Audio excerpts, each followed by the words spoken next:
My sisters and brothers, when a child hears the word no repeatedly, it is not just a refusal of a request.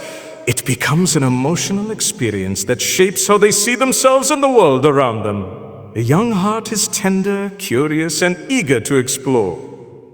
Every question they ask, every request they make, is often a reflection of that natural curiosity and their desire to connect. When a no becomes the most common response they hear, it can quietly teach them that their voice is not valued, that their ideas don't matter, or that the world is a place where their wishes are dismissed without consideration.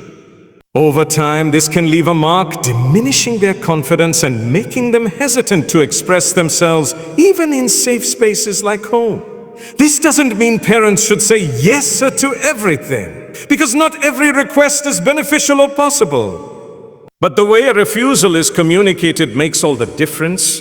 Imagine a child asking to do something dangerous, and instead of a sharp no, don't do that, the parent takes a moment to explain why it's unsafe, offers an alternative, and assures the child that they understand their excitement.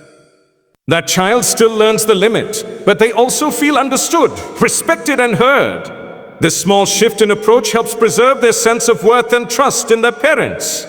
Every child is born with a natural eagerness to learn, but if that eagerness is met with constant negative responses, it can slowly fade. The light in their eyes when they share an idea or ask a question is a sign of trust. They believe you will listen.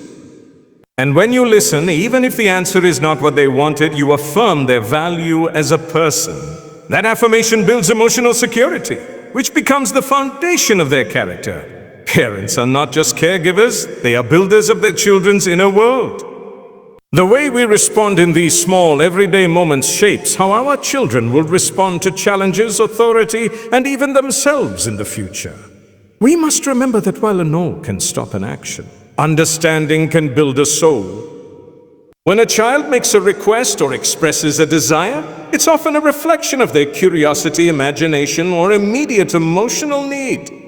Sometimes what they ask for may not be practical, safe, or appropriate at that moment, but rejecting it outright with a firmer no can create a barrier between you and them. Redirecting instead of rejecting is about preserving the trust and openness in the relationship while still guiding them toward what is better. It means replacing the door slam of a refusal with the gentle steering of a conversation. For example, if your child asks to play outside when it's already dark, instead of saying, "Oh no, go inside," you might respond with, "It's dark right now, but let's plan to play outside tomorrow after school when it's bright and safe. How about we play a game together inside tonight?" This approach turns a denial into an opportunity for connection and learning. When you redirect rather than reject, you teach them that their ideas are worth considering, even if the timing or circumstances don't allow them to happen exactly as they wish. This builds their patience and flexibility. Instead of feeling defeated or dismissed, they feel that their feelings were acknowledged and that a better option was offered. This subtle shift not only preserves their enthusiasm, but also strengthens the bond of respect between parent and child. It's important to understand that children process rejection differently from adults. A simple no might sound like a dead end to them, leaving no room for negotiation, creativity, or hope. But if you give them an alternative path, something they can do instead, they remain engaged and cooperative. This helps them learn problem-solving skills without even realizing it.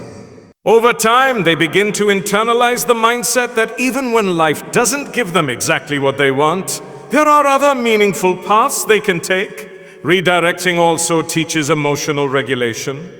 When a child is upset about not getting their way, offering a different choice helps them shift their focus from disappointment to possibility.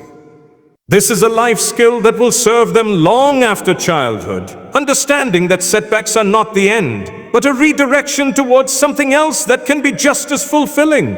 The heart of parenting is not just about controlling a child's actions, but about shaping their perspective. By replacing rejection with redirection, we show our children that while the answer may not always be yes, our love, attention, and respect for their feelings are constant. And that knowledge gives them the confidence to keep asking, keep learning, and keep believing that their voice matters. The words we choose when speaking to our children have a power far greater than we often realize. A single phrase can either encourage them to grow or make them withdraw. Using positive language to teach boundaries is about replacing commands that shut a child down with expressions that inspire them to listen and understand. When a parent says, "Stop making a mess," it may sound harsh and trigger defensiveness in the child. But if the parent instead says, "Let's keep the toys in one place so we can find them easily later," the same message is conveyed, yet it comes across as guidance rather than criticism. It is not about avoiding rules or limits, it's about communicating them in a way that builds rather than breaks. Positive language also nurtures a child's self-esteem. Constant negative phrasing can create an inner voice of self-doubt, but words of encouragement shape an inner voice that believes in possibilities. When a child hears, "I know you can do this," or "I trust you to make a good choice," they are more likely to rise to the expectation rather than rebel against it. This doesn't mean there is no firmness. Boundaries are still clear, but the delivery is filled with respect. It's also essential to remember that children often imitate the way we speak. If we model patience and kindness in our words, they will mirror that in their own interactions. A child who grows up in an environment where rules are explained with care will likely treat others with the same balance of respect and assertiveness. Positive language changes the parent-child dynamic from one of control to one of guidance. It transforms moments of conflict into moments of teaching. Instead of simply stopping undesirable behavior, it opens the door to understanding why certain actions are better than others. And when a child understands the why, they are far more likely to remember the lesson and apply it in the future. In the end, our goal is not just to have obedient children, but to raise individuals who feel valued, respected, and capable of making good choices on their own. The words we speak today will echo in their hearts for years to come. In the fast pace of life, it's easy for parents to give quick answers without truly listening.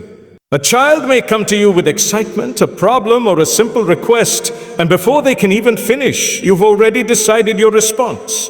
But strengthening the parent-child connection begins with slowing down and giving them your full attention. Children may be small in age, but their emotions are as real and deep as ours. When we listen deeply before responding, we show them that their voice matters and that their thoughts are worth hearing. This is how trust is built, not in grand gestures, but in those everyday moments when a child feels safe enough to share without fear of being dismissed. Listening deeply also teaches children that communication is a two-way street. When they feel heard, they are more willing to listen in return. Discipline is an essential part of parenting. But the way it is delivered can either build a child's character or harm their emotional security. Balancing discipline with love and compassion means setting clear rules while making sure your child never doubts your care for them. Children need guidance, boundaries, and correction, but they also need to feel that these come from a place of protection, not anger.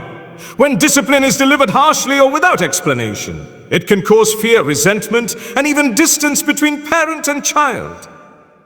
But when it is wrapped in understanding and warmth, it becomes an opportunity for growth rather than a moment of shame. Love in discipline also means being consistent. If rules change depending on your mood, the child becomes confused and insecure. Consistency shows them that boundaries are steady and fair, not unpredictable or based on emotion. At the same time, compassion requires understanding the child's perspective, asking why they acted a certain way, what they were feeling, and guiding them toward better choices. It's important to remember that children are still learning how to control their impulses, express emotions, and navigate the world. What might seem like disobedience could sometimes be a lack of understanding, tiredness, or even a cry for attention. Compassion helps us look deeper, beyond the behavior, to address the need. Balancing discipline with love also means offering forgiveness quickly. Once the matter has been addressed and the lesson learned, it's vital to reassure the child that they are still loved just as much. This prevents them from holding on to guilt or believing that their mistakes define them. A child who feels secure in their parents' love will be more willing to admit faults and seek guidance rather than hide their errors.